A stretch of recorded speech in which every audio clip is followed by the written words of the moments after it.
E a área deles ali alaga mesmo, mano. A área deles ali, só a graça. Mas aí, você ouviu então, mano? Legal.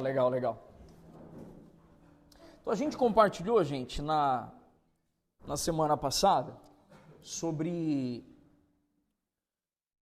mais uma expressão sobre a igreja, né? Que a igreja, ela é, primeiramente, a gente falou sobre a igreja ser a família de Deus, certo? A igreja também é o que, gente? Que aí foi semana passada. A igreja é o edifício do Espírito. E hoje a gente vai compartilhar sobre a igreja, ela é o corpo de Cristo. Tudo bem? Então quero trazer assim, para quem gosta de anotar, para quem gosta de registrar, que a gente tem incentivado isso, né? Os irmãos anotarem, registrarem. Quando a gente fala sobre a igreja como família, ela fala sobre o tratamento do nosso caráter, certo? Porque é na família que o nosso caráter é o que, gente? É tratado, é ou não é verdade?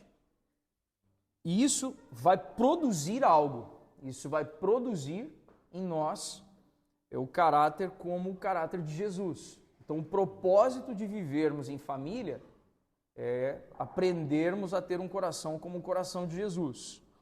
E isso define a nossa identidade. Então falou de família, trata o caráter para nos tornar semelhantes a Jesus, e isso fala da nossa identidade.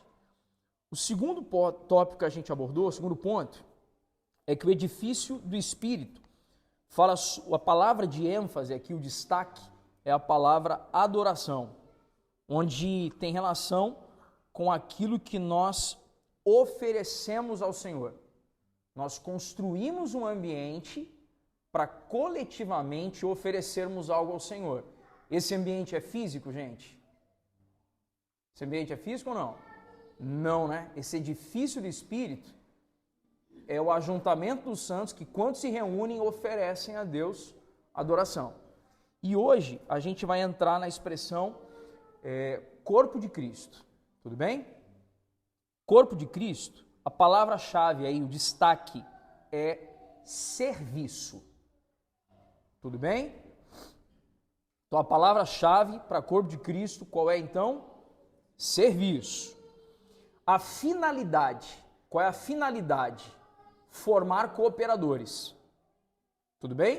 Então olha que interessante, gente. Quando a gente sai daqui hoje, não é para a gente saber o que é. Então a gente vai saber o que é, que tem a ver com a palavra-chave que é serviço, mas tem uma finalidade. Qual é a finalidade? É nos tornar, é que nós sejamos o que, gente?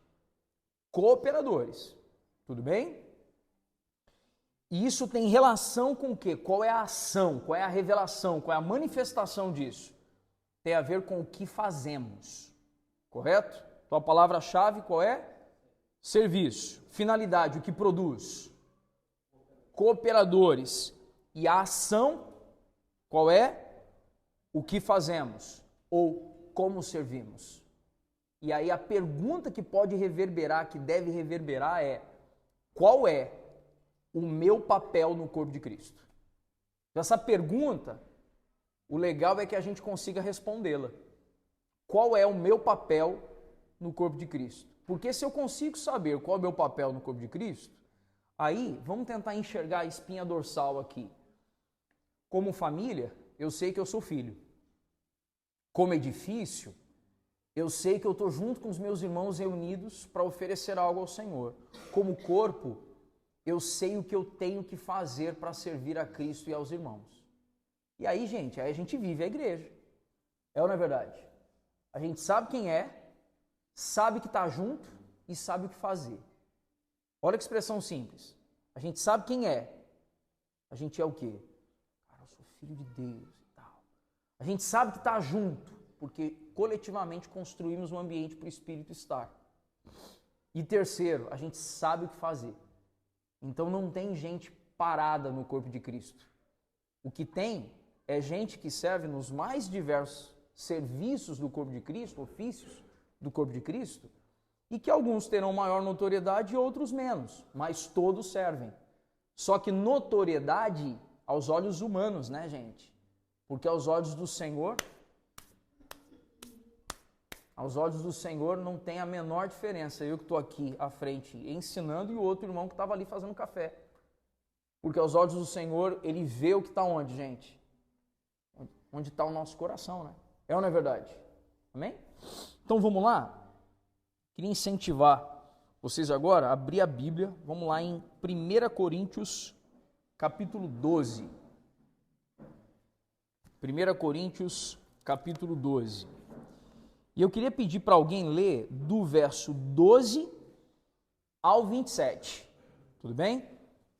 Então, 1 Coríntios, aos Coríntios, primeira carta aos Coríntios, 12, de 12 a 27. E aí, quem encontrar aí, gente, pode ler para a gente, por favor. Porque assim como o corpo é um, tem muitos membros, todos os membros, sendo muitos, são um só corpo, assim é Cristo também. Pois todos nós fomos batizados em um Espírito, formando um corpo, quer judeus, quer gregos, quer servos, quer livres, e todos temos bebido de um. Porque também o corpo não é um só membro, mas muitos. Se o pé disser, por que não sou mão? Não sou do corpo? Não será por isso do corpo? Se a orelha disser, por que não sou olho, não sou do corpo? Não será por isso do corpo? Se todo o corpo fosse olho, onde estaria o ouvido? Se todo fosse ouvido, onde estaria o olfato? Mas agora Deus colocou os membros no corpo, cada um deles como quis. Se todos fossem um só membro, onde estaria o corpo? Agora, pois, há muitos membros, mas um corpo. E um olho não pode dizer à mão, não tenho necessidade de ti, nem ainda a cabeça aos pés, não tenho necessidade de vós. Antes, os membros do corpo que parecem ser os mais fracos são reputamos serem menos honrosos no corpo, a esses honramos muito mais.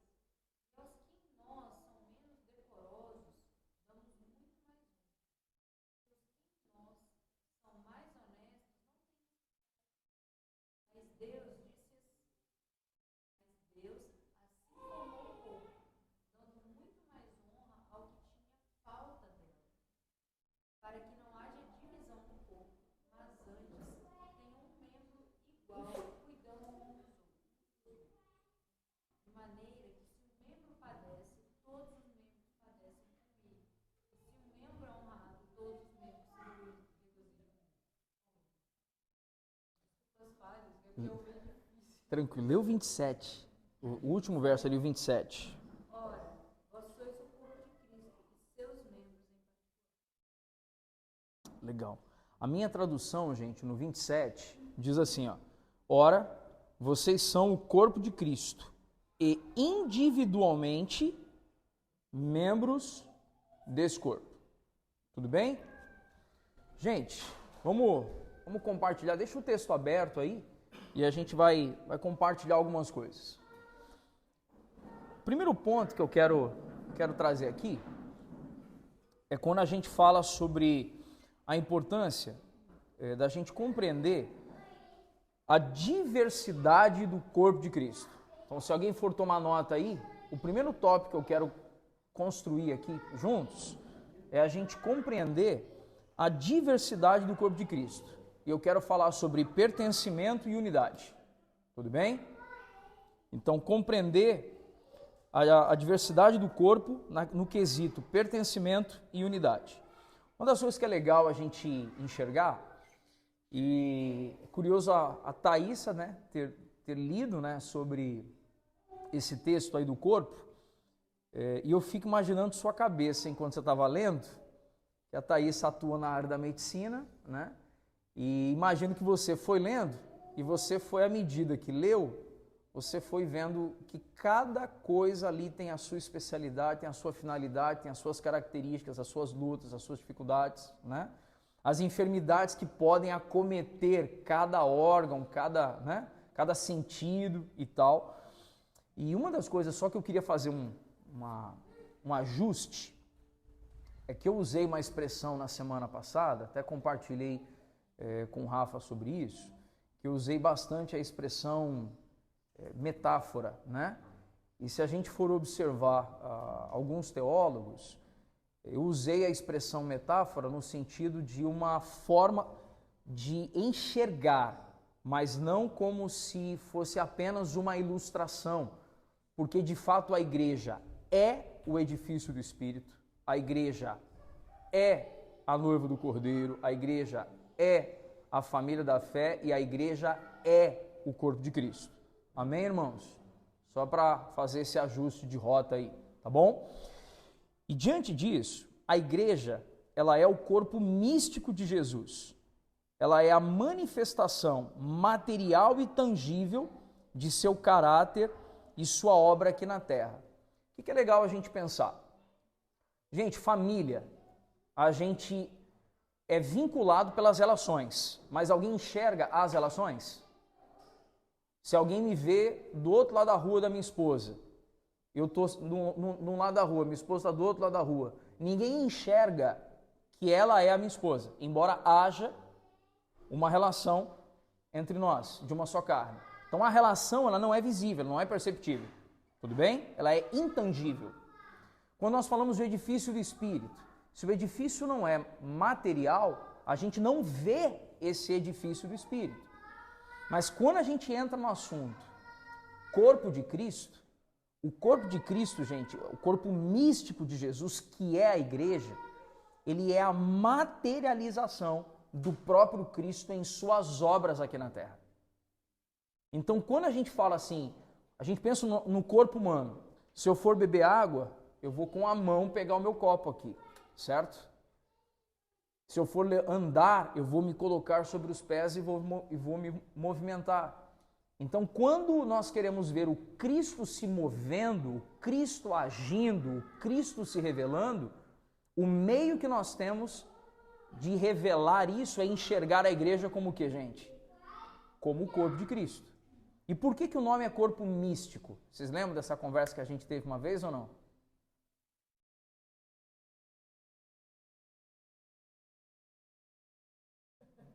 É porque a galera parece que a gente veio pra cá e a galera não tá querendo falar. Nós estamos na mesma, hein, gente? Pelo amor de Deus, hein? Por que o nome é corpo místico que a gente dá? Porque a palavra místico parece que dá né? Não é para dar um calafrio, né? Por que a gente usa o termo místico? Místico tem relação com que outra palavra, gente? Misterioso, mistério. Há um mistério da união entre Cristo e a igreja. O corpo místico é porque é um mistério saber que a igreja, ela revela o Cristo como sendo o seu próprio corpo. As mãos de Jesus aqui na terra, quem é, gente? É a igreja. Os pés de Jesus aqui na terra, quem é, gente? É a igreja. Os olhos de Jesus aqui na terra, quem é, gente? É a igreja. E isso é um mistério. Por isso que é chamado de um corpo o quê, gente? Místico. Por isso que aí falando de unidade, diversidade, multiforme graça, que é um texto que eu tanto aprecio nas Escrituras, por isso que quando alguém chega para mim e fala assim, pastor, mas você não viu isso daqui? Você não prestou atenção nisso? E eu vou olhar sem o menor constrangimento e vou dizer, não, não enxerguei, não vi. Porque pode ser, irmão, que naquele momento você foi os olhos, não fui eu. E você, como os olhos, vai trazer a nós a percepção que talvez outros não tiveram. Isso faz sentido ou não, gente? E aí isso, inclusive, tira dos meus ombros o fardo de querer fazer tudo, de querer saber tudo, de querer fazer tudo, enxergar tudo. Não. Uma importante reflexão agora, quero trazer um outro ponto para a gente. Uma importante reflexão é que não podemos, eu usei entre aspas aqui, tá, irmãos? Fazer igreja. Não podemos querer fazer igreja, ser igreja, tudo bem? Usando essa expressão entre aspas de forma cuidadosa. Nós não podemos querer fazer igreja com a nossa cabeça e com a nossa mentalidade. Porque Cristo é a cabeça do corpo. Tudo bem? Então, quando a gente se reúne para orarmos uns pelos outros, para compartilharmos a palavra, para a gente ter comunhão, e a gente pensa em como fazer igreja e tal, como é que vai ser, a gente está agora iniciando uma jornada com algumas mudanças, né, e tal, como é que vai ser? Não pode ser com a nossa mente, com o nosso coração. E aí vamos lá em Colossenses 1,18. Quem encontrar aí Colossenses 1,18, já leia pra gente, por favor. Colossenses 1,18. Pode ler aí. Ele é a cabeça do corpo, da igreja. Ele é o princípio, o primogênito entre os mortos, para em todas as coisas ter a primazia. Ele é a cabeça do corpo. Se ele é a cabeça do corpo, gente, tudo que o corpo faz deve ser compreendendo os desígnios e os decretos daquele que é o cabeça da igreja. Sabe qual uma das coisas que eu presenciei na vida de alguns irmãos piedosos, assim, e vi alguns irmãos fazendo isso quando se ajuntam para decidir coisas sobre a igreja? Eles param e antes de decidir, eles oram pelo assunto, gente. Não é o nosso intelecto e a nossa capacidade gerencial que deve determinar o que a gente vai fazer na igreja, como corpo de Cristo. Mas é o que o Espírito conduz. Atos 15, gente, o que aconteceu em Atos 15? Vamos lá. O que está relatado em Atos 15? Vocês já me ouviram falar sobre isso, gente? Concílio de Jerusalém, tinha um beozaço rolando lá. Qual era o beozaço rolando lá? Os judeus convertidos queriam impor marcas do judaísmo aos gentios convertidos. E aí estavam lá o grupo dos apóstolos conversando, dialogando sobre aquilo, compartilhando para tomar algumas decisões, quando Tiago, apóstolo, irmão do Senhor, meio que dá um tapa na mesa assim, levanta, assume a voz de autoridade e fala assim, peraí, gente. Então a gente tem ali homens guiados pelo Espírito, por quê? Porque não é o nosso intelecto que deve guiar as coisas, e sim o cabeça, que é Cristo. Amém, gente? Então cada vez que a gente vai tomar uma decisão, que a gente vai querer viver algo como igreja, cara, é o Cristo que tem a primazia, e Ele é o princípio e o primogênito dentre os mortos, para que em tudo Ele tenha a supremacia. Resumindo, gente, vamos tomar uma decisão. Pergunta final que tem que ser respondida. Quem está sendo glorificado? Vocês ouviram essa pergunta? Quem está sendo glorificado? É a denominação? É a placa? É o irmão? Ou é o Cristo que está sendo glorificado? Porque se a gente conseguir enxergar que é o Cristo sendo glorificado, Ele permanece soberano e a gente permanece submisso a Ele como o corpo de Cristo. Amém? Um outro aspecto importante, gente, que eu anotei aqui para nós, é o seguinte: um dos nossos maiores desafios é reconhecer que Cristo age de formas diferentes em diferentes irmãos, igrejas e pregadores. Você ouviu o que eu falei aqui? Amém ou não? Então a gente tem esse desafio de enxergar Cristo em outras igrejas, outros irmãos e outros pregadores que não sejam os nossos favoritos. Então quer ver uma coisa legal assim? Vocês viram quem estava com a gente semana passada, né? O pastor Fábio Tristão tem um curso que ele dá todo domingo de manhã na igreja que ele pastoreia lá na Batista Betel de Laranjeiras. O cara abriu mão, colocou outra pessoa lá para dar aula, veio para cá para estar com a gente. Gente, eles são diferentes de nós ou não? Eles são diferentes de nós ou não? Continua em casa. Que legal, que legal. E eles são diferentes de nós, mas gente, olha que especial ontem, essa semana eu tive alguns desafios assim, sabe? Aquela semana que você sabe que tem umas turbulênciazinhas, coisas para você administrar e tal e tal. Eu estava com meu coração assim, sentindo um fardozinho adicional, coisas que eu deveria entregar para Jesus, lançando sobre ele, né, a ansiedade, levar os fardos para Jesus e tal. Aí ontem quando eu acordei tinha um WhatsApp para mim uma mensagem no WhatsApp do pastor João Muniz, lá do Ministério Vim de Guarapari. Ele falou assim, mano, estava aqui em oração, cara, e o Senhor me levou a orar por você, para compartilhar isso aqui com você, cara. Eu falei, caramba, mano, é o Espírito conduzindo esse cara a orar por mim, mandar uma mensagem para me encorajar e me fortalecer. E a gente precisa compreender que na diversidade do corpo de Cristo há irmãos piedosos diferentes de nós. Quando a gente fala de corpo de Cristo, gente, família Betânia, igreja cristã, não é o corpo de Cristo. Mas nós fazemos parte do corpo de Cristo. Todo mundo recebe isso com serenidade em seu coração aí? Amém? E aí em Romanos 12, 4 e 5, e eu quero ler aqui, Romanos 12, 4 e 5, quem encontrou aí? Esse daqui eu vou ler. Diz assim, assim como cada um de nós tem um corpo com muitos membros, e esses membros não exercem a mesma função, assim também em Cristo, nós, que somos muitos, formamos um corpo e cada membro está ligado a todos os outros. Romanos 12, 4 e 5. Deixa eu contar um negócio para vocês aqui curioso. Quando eu era criança, eu lembro que eu perguntei para minha mãe, falei, mãe, essa igreja aqui e tal, pá, na verdade eu tinha um amigo que era de uma outra denominação. E aí quando a minha mãe me respondeu a pergunta, ela respondeu com um dogma. Gente, o que é um dogma?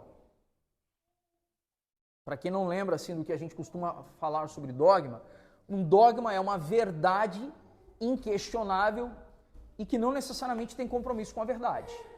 Tudo bem ou não? Então, dogma é verdade inquestionável que não necessariamente tem compromisso com a verdade.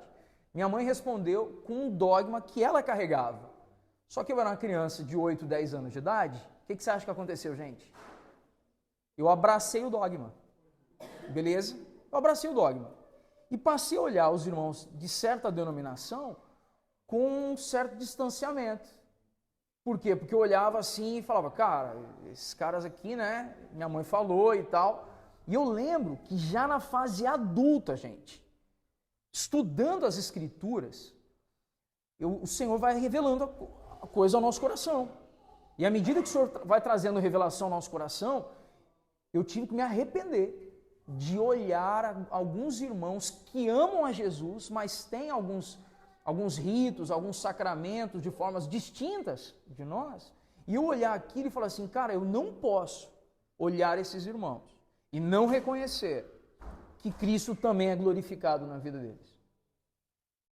E isso por quê? Porque nós não queremos, enquanto irmãos aqui na família Betânia, que nós sejamos uma geração de xiitas que fica olhando para fora e dizendo assim, as igrejas X, Y e Z não são igrejas corretas. Eu posso até condenar alguns ensinos, mas eu posso encontrar irmãos piedosos que têm as marcas de Cristo até em lugares que eu posso achar que não encontraria, digamos assim. Consigo me expressar com clareza, irmãos? Amém? Tem coisas que vamos pensar e crer diferente, mas nós não podemos negar que há irmãos que carregam as marcas de Cristo em outros lugares. Então isso precisa mudar, gente, o nosso jeito de conduzir. Você quer ver uma coisa? Eu tenho um colega que ele é pastor de uma certa denominação. E essa denominação não permite que ele vá em nenhuma outra denominação. Ainda mais ele sendo pastor. Mas ele é um amigo, assim, um cara que a gente pode repartir dores um com o outro. Tudo bem? E aí eu fui convidá-lo para estar aqui conosco, para ele vir aqui. Inclusive, ele é um cara inteligentíssimo, um cara que é conhecedor das Escrituras, é um cara piedoso e tal, e é um cara que eu teria disposição de trazê-lo para nós o ouvirmos, assim, sabe? Por quem ele é. E aí ele sorriu, me deu um abraço e falou assim, ô, meu amado, eu não vou poder, eu preciso submeter o meu coração ao que me foi ensinado e tal. E aí eu pude olhar para ele e reconhecer o Cristo nele, até mesmo pela sujeição, por mais que eu não concorde, mas ele foi alguém que se submeteu, tudo bem? E ele ama Jesus. E eu não posso agora olhar para esse cara e dizer para esse cara, você isso, aquilo e tal, a menos que um dia ele me pergunte, cara, como você crê? E eu vou responder para ele. Falei, cara, eu preciso te dizer que eu não creio dessa forma.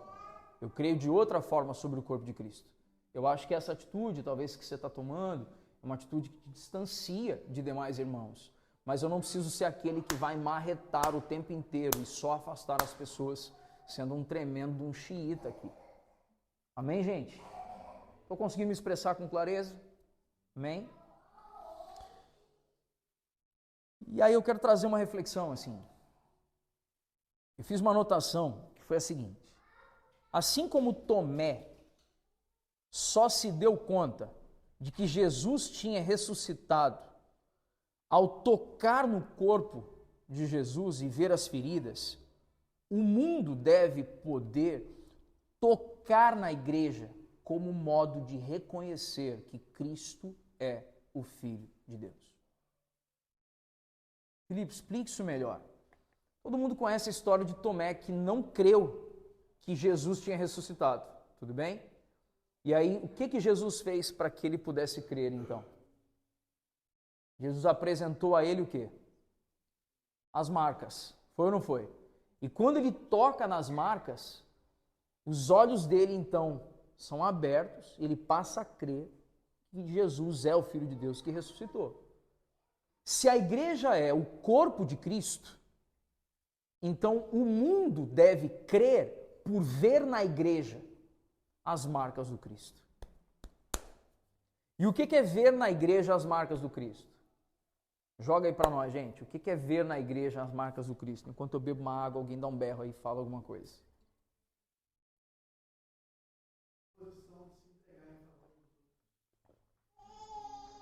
O que mais, gente?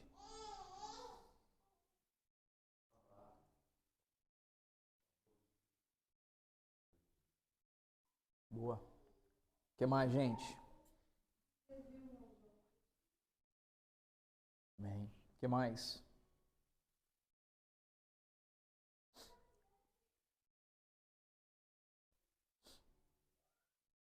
Se o mundo só vai crer quando ver as marcas do Cristo na igreja, então que tipo de igreja nós precisamos ser, gente?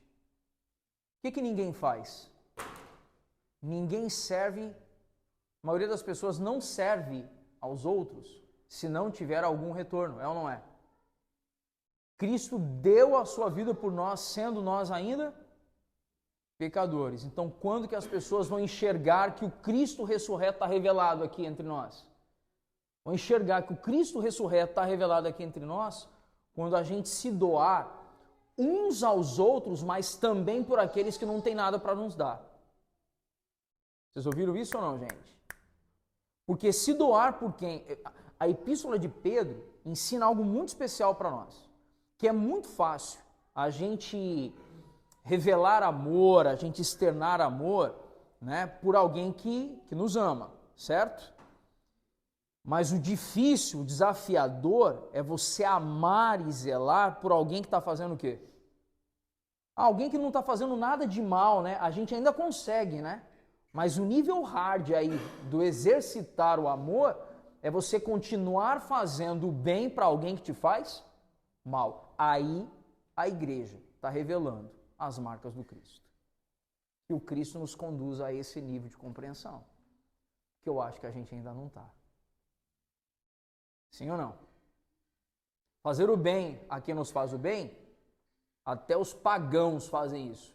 Foi isso que Pedro disse. Fazer o bem a alguém que desconhecemos é um pouco mais difícil, mas a gente ainda dá conta. Mas fazer o bem a quem está nos causando mal, aí é só para crente. Só para discípulo, né, de Jesus, de verdade. É ou não é, gente? Aí a igreja, tendo as marcas de Cristo, vai revelar o Cristo de verdade. Que o Senhor nos conduza a isso, a esse entendimento prático. Não apenas a ortodoxia, mas a ortopraxia também, né? A exercitar a prática do amor de verdade. Amém? Avançando um pouquinho, eu quero trazer agora uma reflexão muito desafiadora. Quero abrir lá em 1 Coríntios 6. Vamos lá? Em 1 Coríntios 6. Em 1 Coríntios 6, eu quero ler aqui do 15 em diante, tudo bem?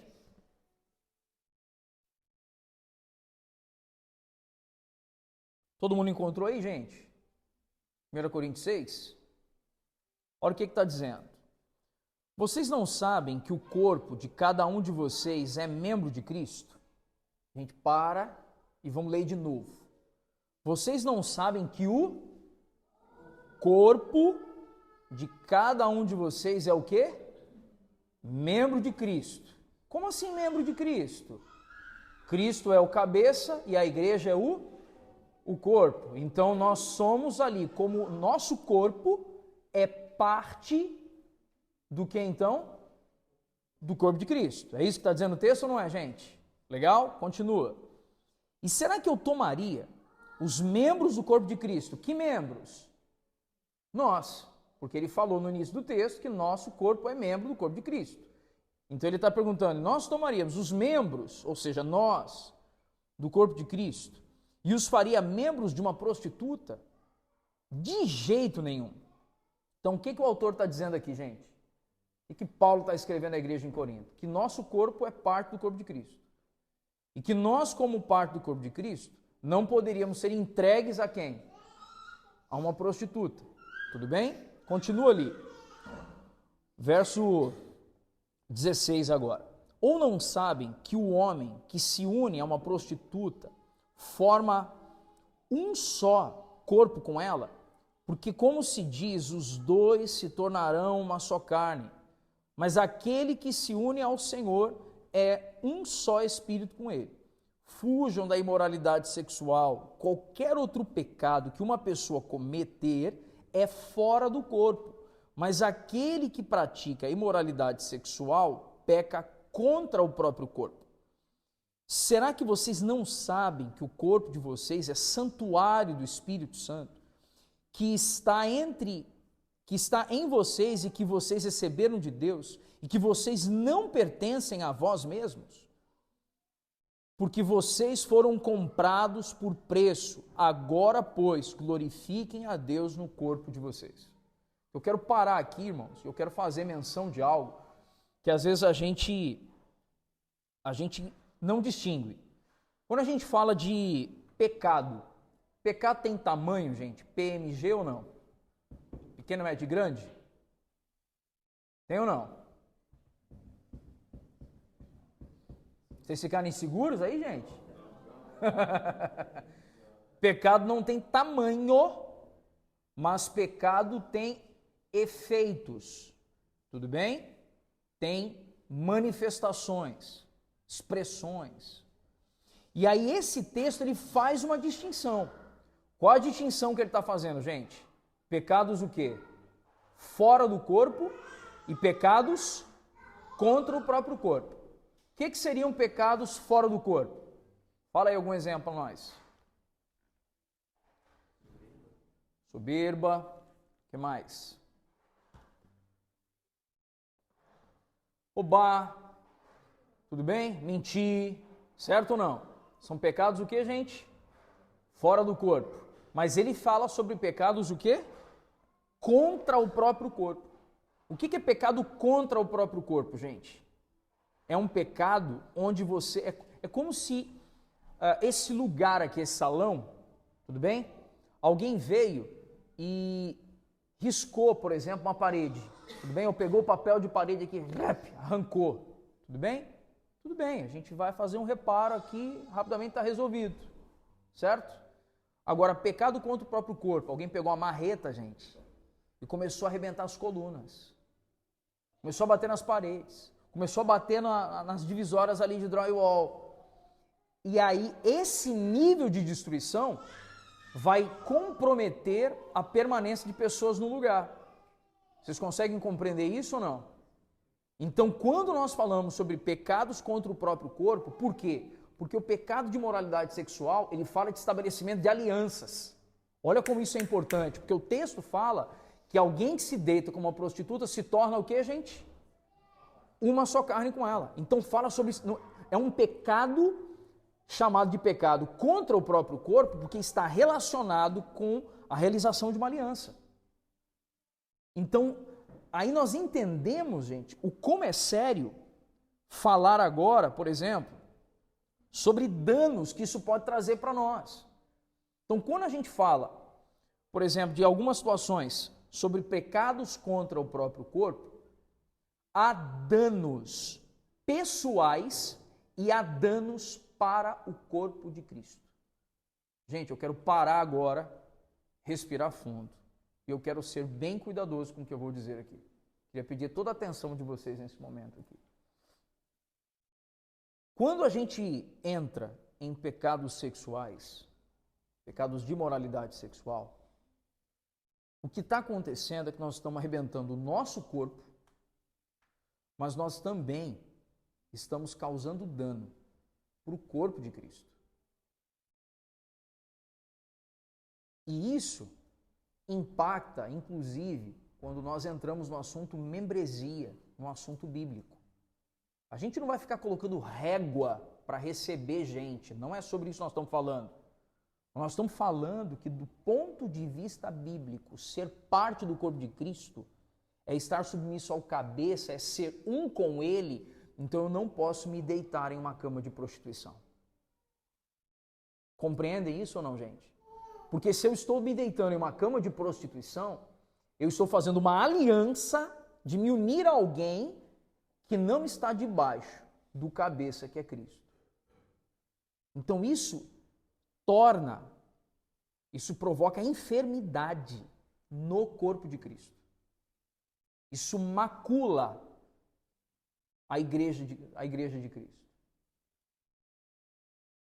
Por isso que nós não estamos falando de tamanho de pecado, mas estamos falando do impacto do pecado para a igreja. Embora, irmãos, maledicência, fofoca, insatisfação gratuita, tudo isso também macula o corpo de Cristo. Rixas, discórdias, isso também macula o corpo de Cristo. Mas o impacto, o dano no nível espiritual, de quando há imoralidade sexual, o dano é extremamente severo para a pureza da igreja. Consigo me expressar com clareza ou não, gente? Se a gente calcular isso, a gente consegue lutar por manter uma vida de santidade, porque eu sei que o prejuízo não é só para mim. O prejuízo também é para o corpo de Cristo. Porque se eu sou membro desse corpo, eu não quero me envolver em imundície, em impureza. Faz sentido, gente? Alguém quer pontuar algo?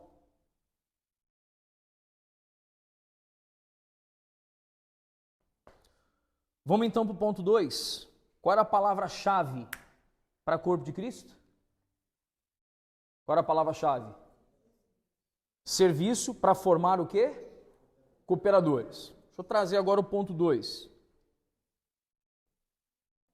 Fala, Camila. Vai, filha, que o Senhor te abençoe.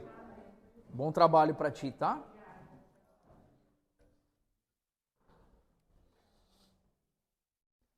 Legal que ela vem para ficar uma horinha aqui. Deus abençoe, viu, Camila? A gente se alegra muito com o seu esforço, viu? Muito bom. Então vamos lá. O ponto 2, eu quero trazer o seguinte. O nosso serviço é uma expressão de adoração. Tudo bem? O nosso serviço é uma expressão de adoração. Palavra-chave que eu coloquei aqui para esse tópico: voluntariedade. Tá bom? Deixa eu trazer aqui algumas coisas para a gente pensar. Quando a gente conversou algumas semanas atrás sobre adoração, a gente falou que a adoração não se limita ao quê? E aí, gente? A adoração não se limita ao quê? A música, né? Porque a adoração fala sobre toda ação que nós temos que glorifica o Senhor. Isso é um ato de adoração. Amém? Então, uma mãe piedosa que cuida de seus filhos, ela está adorando ao Senhor ou não, gente? Está adorando ao Senhor. Um homem zeloso, trabalhador, aguerrido, que está lá sendo sério no trabalho, ele está adorando ao Senhor ou não? Sim. Alguém que vem e organiza o ambiente para a gente chegar aqui, está tudo em ordem, está adorando ao Senhor ou não, gente? Sim. Os irmãos que, a gente tem os irmãos que trabalham, por exemplo, em hospitais, aqui tem a Thaís, tem a Dani, tem a Camila que acabou de sair, né? Tem os irmãos que trabalham na área da segurança, tem o Carlos Vinícius,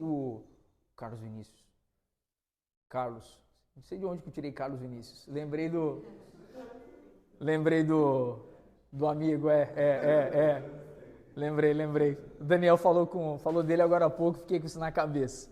Tem o Carlos, tem o Poeber, que não pôde estar hoje, né, que atua nessa área. Então, cada um dos irmãos que serve, que trabalha, está adorando ao Senhor de forma piedosa. É a liturgia do ordinário. A gente quer o extraordinário, mas existe o ordinário para a gente viver. Amém? Só que agora eu quero trazer algo aqui para a gente pensar, gente. Olha só. Nós temos um desafio, que é equilibrar o excesso de trabalho na igreja. Agora vamos falar de trabalho ministerial, tudo bem? O excesso de trabalho na igreja, que eu escrevi aqui, que é o ativismo que traumatiza. Tudo bem? Alguém já viveu ativismo religioso aqui ou não, gente? Eu estou levantando a mão aqui de primeirão, hein? Beleza? Então já vivi assim de não ter uma noite, né? De não ter uma noite para mim, entendeu? De estar todas as noites agarrado com alguma coisa e eu dou aula de manhã e de tarde, né? De noite chegava, ia fazer uma coisa, não tinha uma noite, né? Ativismo, e aí uma hora você faz o quê? Uma hora você, basta, chega desse negócio, aí a pessoa não quer servir nunca mais, ou não é verdade? Então deixa eu trazer para nós aqui uma palavra. Nós temos um desafio de equilibrar o ativismo religioso que traumatiza com o comodismo e acomodação que sonega o desfrutar de Cristo por parte dos irmãos por meio da nossa vida. Tudo bem? Então, peraí, vamos lá. De um lado, o que a gente tem, gente? O ativismo religioso, onde a gente acha que, cara, isso daqui só eu posso fazer. E se eu parar, cara, isso daqui não vai acontecer mais. Eu já pensei assim, tudo bem? Até o dia que eu faço qualquer tipo de movimentação e simplesmente você, totalmente dispensável. É ou não é? Serve inútil, né? É ou não é? Porque a obra é do Cristo, gente, não é da gente. Mas de um lado a gente fica lá agarrado no ativismo religioso, e aí é muito interessante, e eu quero falar isso com muita sensibilidade e com muito cuidado. Mas no outro extremo está uma pessoa ferida que agora passou a se acomodar e está dizendo que nunca mais quer entrar no ativismo religioso. Tudo bem? Qual é o desafio? O desafio é que a gente sai dos extremos e a gente vem para uma posição de equilíbrio. Qual a posição de equilíbrio? Gênesis 2,15, Deus colocou o homem no jardim para cultivar e guardar. Isso é um trabalho. Amém ou não, gente? Só que no sábado, o que Adão fazia? Descansava. Deus está no trabalho? Sim ou não, gente? Sim. Deus está no descanso? Sim ou não? Sim. Então o desafio é eu trabalhar e servir aos irmãos, mas eu também ter o meu tempo para fazer o quê? Para descansar. Eu me recordo de uma época que eu estava trabalhando uma escola de formação de líderes, assim, sabe? E formando pastores, assim, formando presbíteros, diáconos e tal, e trabalhando com eles, ensinos práticos mesmo, assim.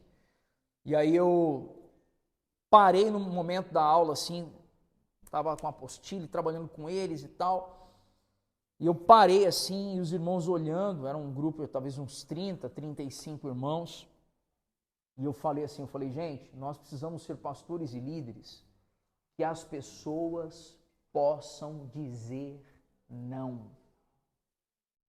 Vocês ouviram o que eu disse aqui ou não, gente? E a pessoa não tem que treinar para me dizer não, ela não tem que ensaiar na frente do espelho para me dizer não. Ela não precisa ficar tremendo, suando para me dizer não. Simplesmente eu vou chamar alguém para o serviço. Gente, eu estou precisando de ajuda. E você tem o direito de dizer não. Por quê? Porque pode ser que naquele momento Deus esteja com você no seu tempo de descanso. E eu vou respeitar isso.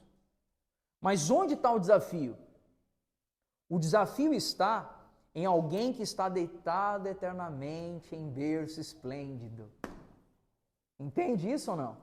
É alguém que agora, porque, não, eu estou numa nova fase da minha vida, eu só quero descansar e tal. Não, irmão. Existe um aspecto do Evangelho, do corpo de Cristo, que Cristo repartiu de sua carne para dar aos irmãos. Então eu preciso repartir da minha carne também aos irmãos. E repartir da minha carne é dar o que a gente tem de mais precioso. E o que a gente tem mais precioso hoje é o quê? Tempo. Quando fala de repartir a carne também, que tá no olho, volta, né? Sim, mano. Sim, mano. Sim. Sim, mano. Sabe um desafio que eu me vejo às vezes?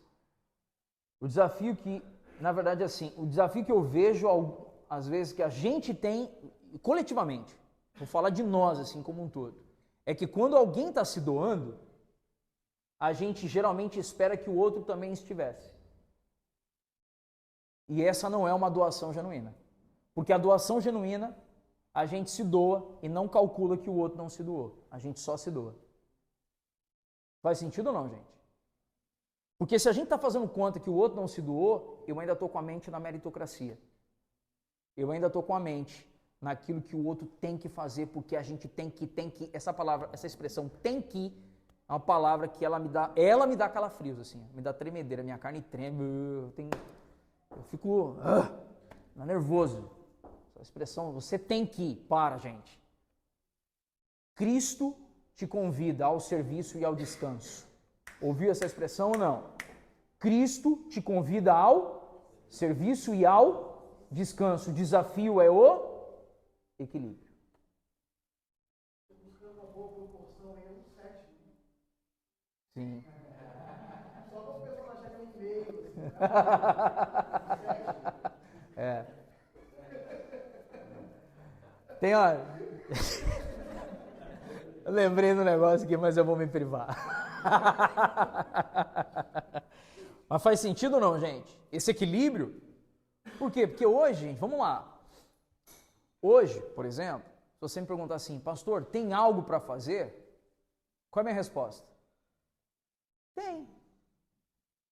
Só que os irmãos que estão comigo desde o princípio conhecem um perfil que eu tenho. Eu não fico intimidando ninguém. Mas nunca ninguém se ofereceu para o serviço e voltou à toa. Não, você sai com a vassoura, com o rodo, você sai com a chave do carro, você sai com alguma coisa na mão para resolver. Entendeu? Por quê? Porque serviço tem, irmãos. E aí, eu quero trazer uma reflexão aqui, e é sério demais isso que eu vou falar, cara. Se a gente chega assim numa reunião, meio que motivacional zona, assim, tipo, quem quer servir ao Senhor? E todo mundo, quem quer ter uma vida que sirva a Deus? Beleza. Mas Cristo deu a sua o quê, gente? Sua vida por nós, não é isso? Qual é a forma que nós temos de servir ao Senhor? Repartindo de sua vida com os seus irmãos. Quer servir ao Senhor, meu? Começa a repartir de você com os irmãos. Aí, o que é uma das coisas que eu percebo? Que é o nosso desafio. Uma das coisas que eu percebo que é um dos nossos desafios é que a gente tem um limite para repartir, né? Tem ou não tem? A gente tem um limite para repartir. Mas quando a gente põe limite para repartir, a gente precisa enxergar se esse limite, quero ser bem didático aqui para não deixar confusão, bem cuidadoso aqui. Por limites para ensinar alguém é importante? Sim ou não, gente? Sim. Mas até nisso eu posso estar me entregando integralmente. Dá um trava-línguas aí. Fez sentido o que eu falei ou não? Pode ser que eu precise impor limites no sentido de fazer um irmão crescer? Pode ser ou não? Então tem um irmão, uma irmã que eventualmente a gente percebe que precisa ser orientado em certo nível, mas agora ele precisa desenvolver. Tudo bem? Consegui me expressar melhor agora ou não? E se ele precisa desenvolver, a coisa mais madura que eu posso fazer nesse momento é fazer o quê? Deixá-lo resolver. Faz sentido ou não, gente? Mas não quer dizer que eu vou me afastar. Eu posso ficar em silêncio ao lado, até que ele consiga passar aquela fase, aquele estágio, vencer aquela dificuldade e tal, e eu estou ali. O apóstolo Paulo nos ensina sobre encorajamento, uma virtude isso, gente, é dom de Deus ser encorajador. A gente precisa trabalhar com encorajamento uns aos outros. Amém? Agora vamos lá. Para a gente finalizar aqui, quero trazer assim uma última expressão.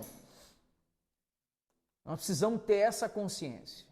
Lembram de um texto que está lá em Tiago, que nos diz que Jesus, ele levou cativo o cativeiro e deu o que, gente? Dons aos homens. O que é um dom, gente? Vai ter um momento que a gente vai discorrer isso melhor. Mas o dom é uma porção do Cristo que é depositado sobre nós. Tudo bem? Eu quero enfatizar isso. O dom é o quê? Qual foi a expressão que eu usei? Uma porção do Cristo que é derramado sobre nós. Se é uma porção do Cristo derramado sobre nós, primeira consciência que isso gera, eu não tenho tudo. Certo? Primeira consciência, eu não tenho toda a revelação. Segundo nível de consciência, eu preciso ver o Cristo em meu irmão. Isso já tira o protagonismo e produz coletividade. É ou não é verdade? Terceiro, quando eu me nego a servir, eu estou privando o meu irmão de ver o Cristo que foi repartido e depositado sobre mim. Faz sentido? Gente, tem alguns irmãos, assim, que a gente passa a ter relacionamento. Esse irmão, às vezes, ele talvez não seja um bom pregador, um bom orador, mas é um irmão que quando você ouve sobre a perseverança dele em algumas situações, você se constrange. Você se constrange. Você olha e fala assim, se eu tivesse passado metade que esse irmão passou, aí eu não teria vivido, eu não teria suportado o que esse irmão suportou. Isso fala da gente aprender a enxergar o Cristo em irmãos mais simples que nós. Você está ouvindo isso com clareza, gente? Enxergar o Cristo em irmãos menos cultos que nós. Enxergar o Cristo em irmãos mais velhos que não estudaram como a gente estudou. E a gente ouviu o testemunho e saber que Cristo está me ensinando a perseverança, talvez, me ensinando a fé, me ensinando a acalmar o meu coração em situações trabalhosas. O corpo de Cristo, gente, deve nos... A mensagem de Cristo, a igreja como corpo de Cristo, deve nos levar ao serviço uns com os outros. Onde a gente não olha, né? O Douglas Gonçalves usa uma ilustração muito legal, não sei se vocês já ouviram falar da ilustração dele, sobre o beber água. Eu já mencionei isso em uma das nossas reuniões. O cabeça é Cristo, certo? E aí a gente tem duas partes do corpo, a boca e a mão, tudo bem? E a mão vai dizer, fecha, o cabeça mandou fechar, beleza? E a boca vai dizer: não, abre. O cabeça mandou abrir. São duas coisas diferentes ditas a duas partes do corpo, mas para que o corpo fosse suprido de água. Sim ou não? O que isso quer dizer, gente? Que a gente passa a enxergar. Essa ilustração do Douglas é bem didática, né? Bem pedagógica. Para a gente enxergar que, de fato, assim, nós somos uma expressão da igreja aqui, uma expressão do corpo de Cristo, mas nós não temos toda a verdade e precisamos ouvir de Cristo, emanando uns dos outros, definitivamente. E por fim, para a gente orar, queria trazer assim algo muito, muito importante para a nossa reflexão. Eu acho que hoje é o momento mais oportuno para eu fazer isso. Aqueles irmãos que sabem do quão cuidadoso eu sou, vocês sabem que eu estou fazendo isso de forma intencional e planejada. Tudo bem? Como será para nós, quando entrar por essas portas, alguém que não tem a mesma carga de valores que nós?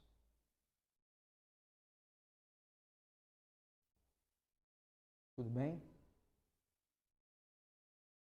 O Evangelho, irmãos, ele aceita todos quanto assumem a cruz de Cristo.